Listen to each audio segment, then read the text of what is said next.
Hi, and thank you for visiting us at SaharaBarcodes.com. You know, it's alphabet soup between SKUs and UPCs and EANs, GTINs, and file types like JPEG and EPS. And really, it's no wonder that people get confused. Now, if you haven't done it already, go to our website, download our free ebook, Barcodes Demystified, which is our definitive guide about UPC and EAN barcodes, with excerpts from George Lohr, the inventor of the UPC barcode. We've created this easy to read, easy to understand ebook with a very comprehensive glossary of barcode and industry terms. The word barcode is a very general term, and if you're selling in stores or online, what you need is a UPC or EAN barcode. That number is represented by the barcode graphic, which has the numbers below it. There are many different types of barcodes. There are code 39s and 128s and postal barcodes, just to mention a few. But UPCs and EANs are used for all products in the retail environment. Now, unless you're selling books, pharmaceuticals, or variable weight products like fruits and vegetables, UPCs and EANs from us should work perfectly. UPCs and EANs are originally sourced from the GS1, and the GS1 is a business. It's not a government agency.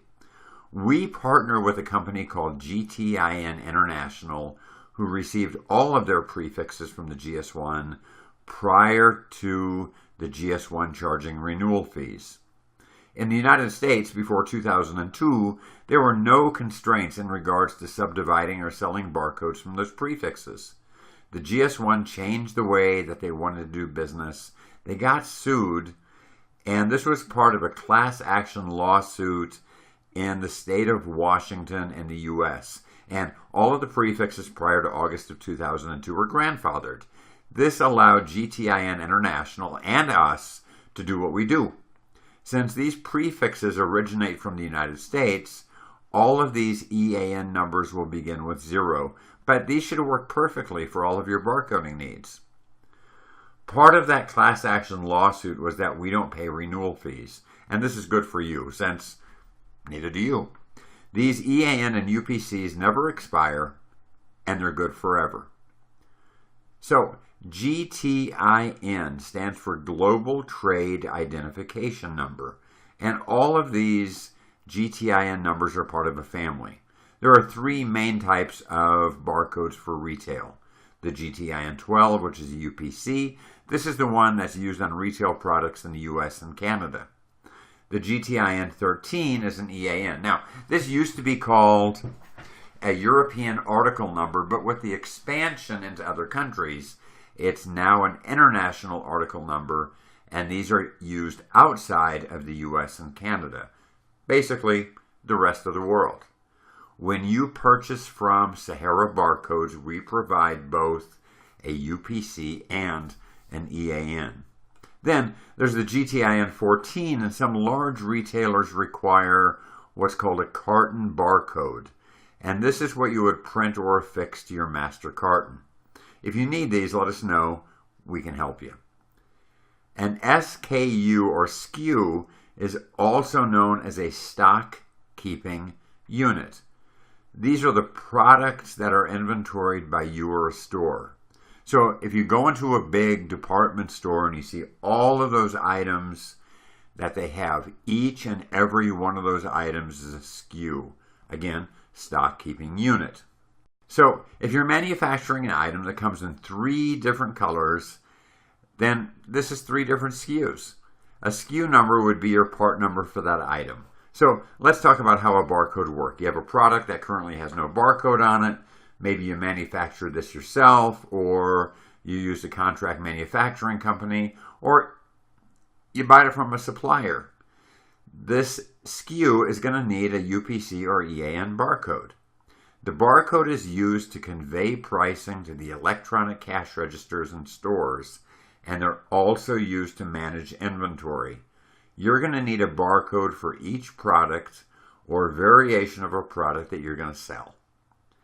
Every variation of a product is a different product or SKU. So again, if you have an item that's available in 4 colors, 5 sizes, This is 4 times 5.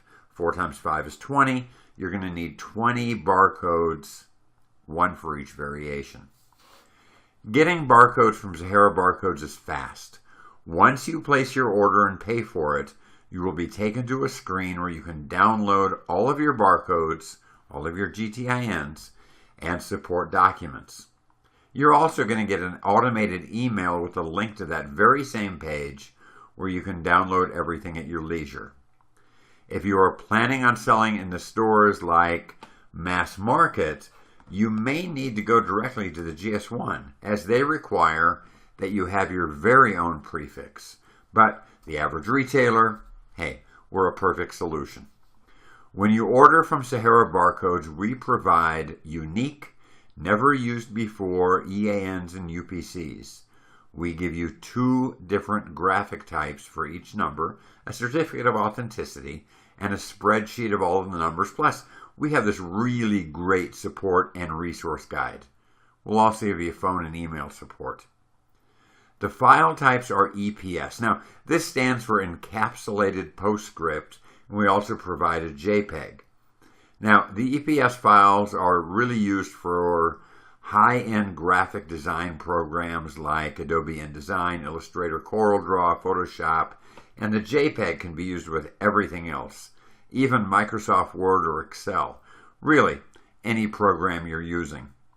We supply these graphics at 1.5 inches wide by 0.8 inches tall, and we recommend that you use these at the sizes provided. However, if you need to, you can safely reduce these by 20%. And if you need to reduce them any further, what the heck? Go ahead and do that, but make sure that you scan those with a barcode scanner to make sure that they're working for you. When it comes to getting your UPC and EAN barcodes, there are 2 scenarios. You either planned ahead and you're going to use the barcode graphic as part of your packaging design, or you didn't plan ahead and now you need to create labels. You already have your packaging printed and you need the barcode after the fact. In this case, you're going to take the barcode image, create labels, and affix these labels with the barcode onto your existing packaging. So once you have the UPC or EAN and you have the barcode on the product, you're ready to get the product into retail stores. Smaller retailers are very informal when it comes to what they need, and most large retailers have what's called a vendor compliance program. And they're going to let you know exactly what information they need. So really, don't be too concerned about this. Either way, you're going to be supplying them with a list of your items, your item name, description, part number, UPC, and EAN, barcode, and so on. What they're going to do is they're going to enter all of this information that you give them into their database. Now, this database is what is pretty much the brains behind a point of sale system or electronic cash register system. All of this stuff is done at store level because there's really no accurate and no complete database for products nationwide or worldwide, because if there was, that database would be huge. There would be billions of items, and that's way too much data for a local store to access. So stores only concern themselves with their own inventory, and once your products are delivered to the store and they enter the starting quantity into their database, now with all of the other information that you've given them and that they've entered into that same database, your product is now available for purchase. So all of that stuff is in the database, the back end of the point of sale system. The customer comes in, they are shopping for items, they pick up your item, they head to the check stand where that barcode scanner scans the barcode. This scanner turns the bars back into numbers and then does a database query locating the item associated with it, your item. Once the item is purchased, the point of sale system tells the database to subtract the number of items purchased, and this is how a barcode helps to manage inventory. Now, the real point of a UPC barcode or EAN barcode on your product is really not to help you, but to help the retailer manage inventory levels, and that's very, very important. It's also important to us that our customers make an informed and educated decision as to whether buying from us or going to the GS1 is right for them.